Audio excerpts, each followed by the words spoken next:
আসসালামু আলাইকুম রহমতুল্লাহি বারাকাতু। আমি মোহাম্মদ আলামিন অটোমোবাইলে আপনাদের স্বাগতম। বন্ধুরা, দীর্ঘ অনেক দিন পরে আপনাদের মাঝে নতুন করে আবার ভিডিও নিয়ে আসলাম। ভিডিওটি করার একটি কারণ আছে। এই ভিডিওটা সম্পূর্ণ আমার ড্রাইভার ভাই এবং গাড়ির মালিকদের উদ্দেশ্যে। বন্ধুরা, এখন বর্তমানে বৃষ্টির সিজন চলে আসছে, আর এই বৃষ্টির সিজনে একটা ড্রাইভারের সবচাইতে বেশি কষ্ট হয় লেগা গাড়িটাকে সবসময় অলওয়েজ পরিষ্কার রাখা। যাই হোক বন্ধুরা, গাড়িটা পরিষ্কার রাখবেন এই কারণেই, বৃষ্টি ছাড়াও গাড়ি পরিষ্কার রাখা লাগে। বিশেষ করে বৃষ্টির সিজনে চাক্কার যে রাউন্ডগুলো আছে, এই রাউন্ডগুলো অলওয়েজ পরিষ্কার রাখা উচিত, কারণ এই রাউন্ডে থেকেই ময়লায় আপনার ওখান থেকে রাশ ধরে এবং জং ধরে চেসিসের বিভিন্ন অংশ খেয়ে ফেলে।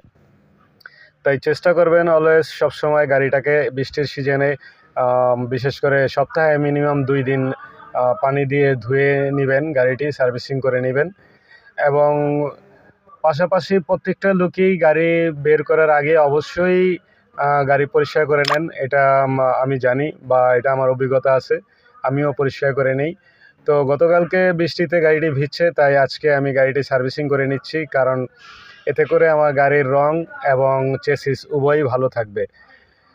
বৃষ্টির সিজনে হয়তো ড্রাইভারদের একটু কষ্ট হবে, কিন্তু তারপরও আপনারা চেষ্টা করবেন, যারা চাকরি করেন অথবা নিজেদের গাড়ি আছে, সবসময় চেষ্টা করবেন আপনারা গাড়ির 4টা চাক্কার যে রাউন্ড আছে এই রাউন্ডটা পানি দিয়ে ধুয়ে রাখবেন এবং নিচের প্যানেলগুলো ধুয়ে রাখবেন। এতে করে আপনার গাড়িটা অনেক দিন রঙের টেকসই এবং ভালো থাকবে। আশা করি বুঝাইতে পারছি। যদি ভিডিওটা ভালো লাগে লাইক কমেন্ট শেয়ার করে